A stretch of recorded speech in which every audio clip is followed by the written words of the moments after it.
बस्नलाई कस्तो हुन्छ बस्नलाई कस्तो हुन्छ बस्नलाई बस्न सकिँदैन भएको थिएन तपाईले श्रीमती आफ्नो श्रीमती देख्नु भएको थिएन तिमीलाई ममा के घटी कमजोरी के भयो ममा अब तिमीलाई बसौँ न त भन्यो भने नि लाजै मर्नु भन्छ त तिमी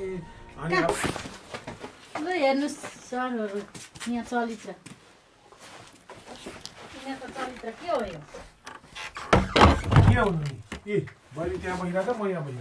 बसिरहेको छ अघि त यहाँ काखैमा बसिरहेको थियो त बहिनी पनि भाइ बहिनी काखमा राखेर के चाहिँ भयो र भाइ बहिनी तपाईको आफ्नै भाइ बहिनी हो मेरो बहिनी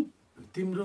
बहिनी मेरो तिम्रो भाइ तिम्रो बहिनी मेरो आफ्नै भाइ बहिनी भएन त अनि ज्यानमा छन् आफ्नै सारीलाई त्यसरी गर्ने हो छैन अब कस्तो भने जिस्केर यता उता अब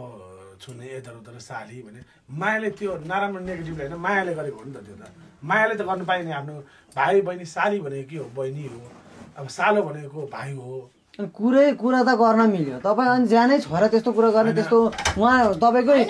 सुन्नु नि यहाँ जतिखेर पनि अब म बाहिर काम गर्नुपर्छ होइन मलाई काम सघाउँछ भनेर मेरो बहिनीलाई साथी ल्याएको मैले जतिखेर पनि उनीहरू चाहिँ मलाई काम सघाउनु छैन होइन अनि जतिखेर पनि प्रेमिका जस्तो कि जतिखेर पनि काखैमा राख्ने काखैमा सुताउने काखैमा बस्ने